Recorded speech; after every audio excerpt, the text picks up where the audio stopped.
Welcome to my YouTube channel. तो आज मैं फिर से आ गई हूँ एक नए केक के डिज़ाइन के साथ। और आज वाला केक काफ़ी ज़्यादा सिंपल है क्योंकि आज वाला जो केक हम आज एनिवर्सरी पे बनाने वाले, और साथ में आज हम जो केक बनाएंगे या हाफ़ केजी का आज हम केक बनाने वाले हैं। तो केक को कैसे हमने डिमोल्ड किया है, सारी चीज़ें मैंने पहले भी ऑलरेडी शेयर कर चुकी हूँ आप सबके साथ। और बाकी केक को हमेशा ठंडा होने के बाद ही आप डिमोल्ड करें, और ब्रेड नाइफ़ के साथ जैसे हम इसकी कटिंग करते हैं वैसे ही मैं करूँगी। और बाकी जो भी मेजरमेंट्स हैं वो सारी मैं आपको डिस्क्रिप्शन में दे दूँगी। एंड केक की हाइट और क्वांटिटी सारी चीज़ों के हिसाब से जो है प्रीमिक्स जो मैं यूज़ करती हूँ वो ज़्यादा कम होता है।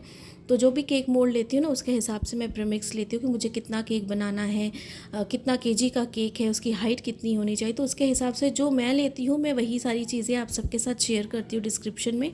बाकी केक की जो हाइट है आप ज़्यादा कम अपने हिसाब से कर सकते हो। डिज़ाइंस जो है जैसे मैं शेयर करती हूँ, जो मैं टेक्निक्स आप सबके साथ शेयर करती हूँ, आप उन सबको फॉलो कर सकते हो और वैसे ही बना के अपने क्लाइंट्स को भी प्रेजेंट कर सकते हो। तो केक की कटिंग यहाँ पे हमने कर दी। केक बहुत ज़्यादा सुपर सॉफ्ट है और मैं शुगर सिरप का आप सबको पता है इस्तेमाल नहीं करती हूँ, बट आपकी चॉइस है। अगर आपको करना है तो आप शुगर सिरप का इस्तेमाल कर सकते हैं, या फिर डायरेक्ट जो है आप जो क्रशेज़ यूज़ करते हैं उसे थोड़ा सा पानी में डिज़ोल्व कर ले, उसके बाद जो है इसे मिक्स करने के बाद आप उसे भी as a sugar syrup coat कर सकते हैं। उसके साथ अच्छे से ब्रेड की जो है सोकिंग कर सकते हो, आप वैसे भी यूज़ कर सकते हो। सारी चीज़ें आपके ऊपर डिपेंड करती हैं कि आपको कैसे टेस्ट को चेंज करना है, किस तरीके से अलग अलग चीज़ों के साथ एक्सपेरिमेंट करना है। तो ऐसे जो है ना आप बहुत सारी चीज़ों के साथ अच्छी अच्छी नई नई टेक्निक्स भी जो है सीख सकते हो। तो बाकी यहाँ पे केक बोर्ड जो था वो मैंने ले लिया स्क्वायर का, और जैसे हम बोर्ड पे क्रीम लगाते हैं एंड लेयरिंग लगाते हैं वैसे ही हम यहाँ पे लेयरिंग करेंगे 1 बाय 1 सारे केक लेयर्स की। और आज वाला जो हमारा केक है फ्रेंड्स, ये हमारा आज जो ऑरेंज फ्लेवर है उस पर कवर होने वाला है। तो यहाँ पे मैंने ऑरेंज का जो क्रश है वो यूज़ कर लिया है माला कंपनी का। आपके वहाँ पे जो भी अवेलेबल है आप उसके यूज़ कर सकते हो। और इसके साथ 1 बाय 1 जो है हम सारी लेयरिंग्स करेंगे। और जैसे कि आप सबके जो भी कमेंट्स आए थे केक टॉपर से रिलेटेड, जो मैंने लास्ट वाला केक टॉपर जो बनाया था, जो 3 लेयर्स का केक बनाया था, कि केक टॉपर्स इतने महंगे, तो जी हाँ बिल्कुल केक टॉपर्स इतने महंगे। अगर मैं 3 इंच का या 4 इंच का इस तरीके से कस्टमाइज़ कराती केक टॉपर तो मुझे प्राइस थोड़े कम पड़ते, लेकिन मैंने करवाया था 6 इंच का, बिकॉज केक की जो हाइट थी उसके हिसाब से उसकी लुक अच्छी आने वाली थी। केक बड़ा था और 3 लेयर्स का केक था, उसके हिसाब से अगर मैं छोटा सा करवाती ना केक टॉपर कस्टमाइज़ तो वो अच्छा नहीं लगता। हमें केक के ऊपर उस चीज़ को ज़्यादा ही मतलब दिखाना था, ज़्यादा उसकी डेकोरेशन को करना था, ताकि उसकी जो अट्रैक्शन है वो ज़्यादा अच्छी लगे फ्रंट साइड पे जो हमने केक बनाया था, जो मैंने लास्ट टाइम आपके साथ अभी शेयर किया है बेबी बॉय का। तो उसके हिसाब से मैंने जो 6 इंच का जो केक टॉपर कस्टमाइज़ करवाएंगे, यानी कि एक जो है केक टॉपर वो मैंने 260 से थोड़ा सा ज़्यादा मुझे पड़ा था। तो एक टॉपर जो है 260 रुपीज़ से थोड़ा ज़्यादा पड़ा था, उसके हिसाब से मैंने 3 कस्टमाइज़ करवाए थे। और सारे के सारे स्टिक के साथ थे, लेकिन मैंने स्टिक को तोड़ लिया, इसलिए उसके बाद ऐसे ही उसे फिक्स किया। मैंने स्टिक के साथ इसलिए उसे लिया था कि मेरी चॉइस रहेगी, अगर मुझे स्टिक के साथ लगाना है तो मैं स्टिक के साथ लगाऊंगी, अगर बिना स्टिक के लगाना होगा तो मैं स्टिक को रिमूव कर दूंगी। तो बिना स्टिक के भी अगर आप कस्टमाइज़ करवाते हो तो आपको काम भी, जो दाम है वो कम पड़ेगा।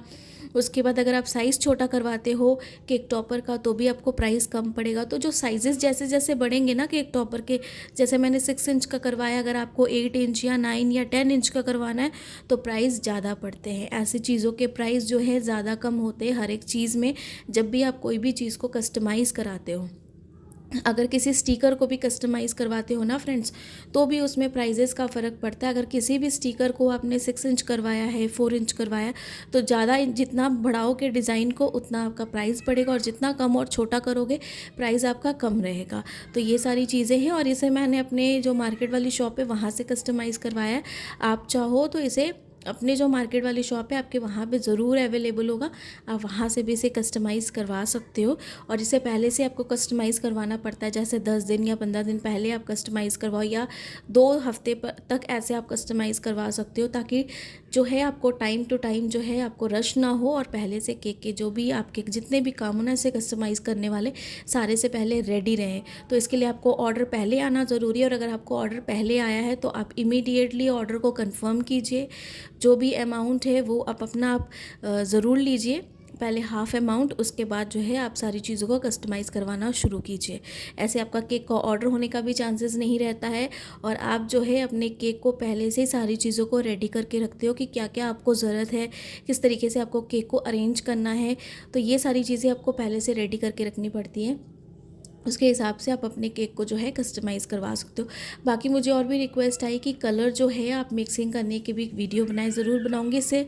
और भी आगे मुझे रिक्वेस्ट आई है इससे रिलेटेड, तो रिक्वेस्टेस बहुत सारी नोटेड हैं, बस आगे पीछे हो रहा है और कुछ नहीं है, पर ज़रूर लेके आऊँगी। बाकी आप सब जैसे भी कमेंट्स करते हो, जो डाउट्स होते हैं ज़रूर पूछिए कमेंट सेक्शन में। जितनी कोशिश होगी थ्रू द कमेंट या जो भी मैं अपनी नेक्स्ट वीडियो करूँगी अपलोड, उसमें मैं आप सबके जो भी डाउट्स हैं वो ज़रूर क्लियर करूँगी, क्योंकि कुछ डाउट्स ऐसे होते हैं जो मैं आपको कमेंट्स में ज़रूर रिप्लाई कर पाती हूँ, लेकिन कुछ ऐसे होते हैं जब तक मैं उन चीज़ों को आपको एक्सप्लेन नहीं करूँगी ना, तो आपको समझ में नहीं आएंगे कि किस तरीके से मैंने इस चीज़ को आपको एक्सप्लेन करना और आपको समझ में आना है। तो यहाँ पे केक की पूरी आइसिंग होगी। केक की जो हमने आउटर सरफेस थी उसे भी अच्छे से कवर कर लिया, स्क्रैपर के साथ सारी एजेस को अच्छे से क्लीन कर लेंगे, टॉप सरफेस को भी पैलेट नाइफ के साथ क्लीन कर लेंगे।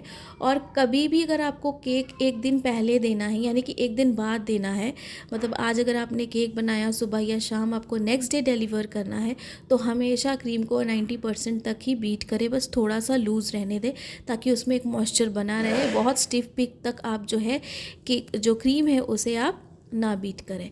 तो यहाँ पे जो केक था ये हमारा ऑलमोस्ट इस तरीके से रेडी था पूरी क्रीम के साथ। बाकी बहुत सिंपल डेकोरेशन है इसकी। और यहाँ पर जो इस केक पे हम थोड़ा सा पिंक कलर का इफ़ेक्ट देंगे। इसकी भी क्लाइंट ने हमें पिक्चर दी नहीं थी बट दिखा दी थी ऐसे, क्योंकि घर पे ही आए थे ऑर्डर देने के लिए। तो उन्होंने कहा था हमें ऐसा सिंपल चाहिए, सिर्फ हम लोग 4 लोग हैं, 4 लोगों के लिए सिर्फ हमें हाफ़ केजी केक चाहिए, थोड़ा सा बच जाएगा तो हम घर में खुद जैसे खाते हैं वैसे खाएंगे, लेकिन हम लोग सिर्फ 4 जन हैं, हस्बैंड वाइफ है, हमारी एक बच्ची है और साथ में मेरी मदर है, यानी कि मदर इन लॉ है। तो बस हम लोग सिर्फ 4 जन हैं, हमें खुद के लिए ही सेलिब्रेशन का चाहिए, तो इसलिए हाफ़ केजी का ये वाला केक था। तो यहाँ पे थोड़ा सा हमने पैलेट नाइफ पे जैसे आपने देखा कि मैंने कलर लगा दिया, थोड़ा सा इसे टैप कर दिया क्रीम पे, और स्क्रैपर के साथ जो भी कलर था वो हमारा अच्छे से स्प्रेड हो गया।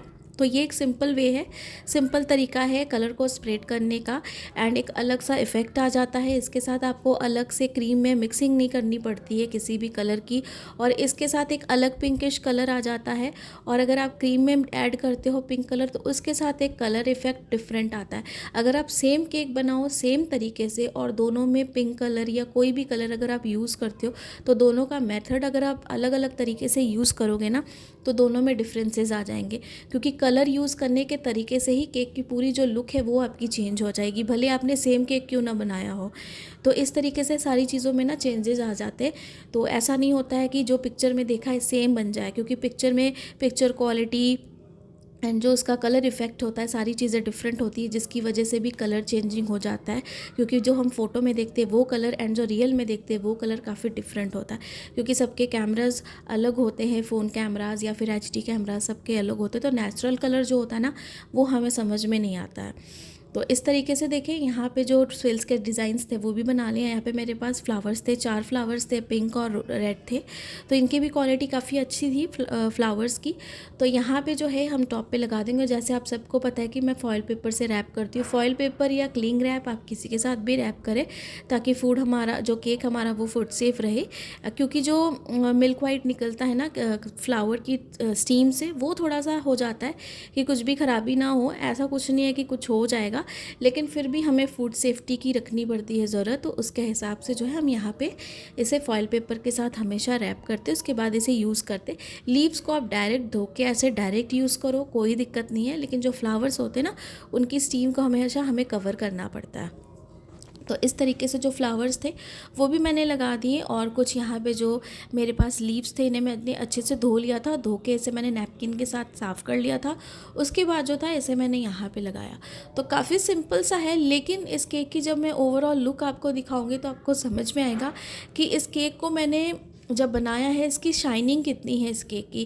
क्योंकि मैं जितने भी केक्स बनाती हूँ, कई बार मैं रात को शूट करती हूँ और कई बार मैं दिन को करती हूँ, तो थोड़ा सा फ़र्क आ जाता है पिक्चर क्वालिटी में भी लाइटिंग की वजह से। लेकिन ये मैंने दिन में शूट किया है, तो ऐसे एकदम ब्राइट जो दिखते हैं ना वो मैं ज़्यादातर दिन में ही शूट करती हूँ। तो यहाँ पे जो इसकी मैं आपको ओवरऑल लुक दिखाऊंगी ना क्लोजअप करके, तो आपको समझ में आएगा कि इसमें ना एक शाइनिंग सी है क्रीम में। क्रीम बहुत ज़्यादा हम अगर ओवर बीट कर देते हैं ना, तो उसमें जो क्या होता है ना, एक ड्राइनेस आ जाती है। हमें क्रीम में ड्राइनेस नहीं लानी, हमें थोड़ी शाइनिंग भी लानी है, ताकि हमें अलग से कोई भी कलर स्प्रे का डस्ट वाले का यूज़ ना करना पड़े। जैसे कई बार हम क्रीम में silver dust, gold dust spray करते हैं ना, हमें वो ना करना पड़े शाइनिंग के लिए, इसकी एक अलग से ही शाइनिंग आ जाए। तो यहाँ पे जो है सारे लीव्स मैं यहाँ पे देख रहे हैं थोड़े थोड़े अरेंज करी थी, सिलेक्ट करी थी कि कौन से परफेक्ट लगेंगे। ऐसा नहीं है कि अगर आपने फ्लावर्स लगा दिए, भाई फ्लावर्स की डेकोरेशन है, जैसे मन वैसे फ्लावर लगा दो और जैसे मन आप लीव्स लगा दो। नहीं, हर एक चीज़ को हमें काफ़ी अच्छे से अरेंज करना पड़ता है, ताकि प्रोफेशनल लुक लगे। केक जो हमारा दिखने में सिंपल हो लेकिन बहुत एलिगेंट लुक लगे। क्योंकि यहाँ पे मैंने जैसे साइजेस थे उसके हिसाब से देखिए, अगर आप लीव्स लगाए, उन्हें अरेंज किया है, और साथ में जो सिल्वर बॉल्स हमने गोल्डन यूज़ किए ना, बहुत कम क्वांटिटी में मैंने यहाँ पे यूज़ की, क्योंकि जो क्लाइंट ने मुझे पिक्चर दिखाई थी उसमें भी ऐसे ही जो गोल्डन कलर के थे ना सिल्वर बॉल्स, ये वाले थे। तो मुझे भी वैसे ही यूज़ करने थे, लेकिन उसकी क्वांटिटी ज़्यादा थी केक की, इसकी कम है। तो उसके हिसाब से हम चीज़ों को अरेंज करेंगे। लीव्स को हमने किस तरीके से लगाया, आपने देखा सारी चीज़ें। तो इस केक की ये ओवरऑल लुक है। और इसकी शाइनिंग अगर आप देखो, मैं क्लोजअप करके दिखा रही हूँ कि स्विल्स के डिज़ाइन कितने परफेक्ट बने हैं। क्रीम में एक अलग सी शाइनिंग है, सारी चीज़ें हैं। और इस केक का जो प्राइस था फ्रेंड्स, हाफ़ के जी का केक था, मैंने 500 रुपीज़ लिया, विथ फ्लावर्स की डेकोरेशन थी। बाकी आई होप कि आज वाला केक डिज़ाइन आप सबको बहुत पसंद आया होगा। क्लाइंट्स को ऑब्वियसली पसंद आया। बस ऐसे ही आप सब सपोर्ट करते रहिए। चैनल जैसे कहती हूँ नया है, सब्सक्राइब ज़रूर कीजिए। Thanks for watching.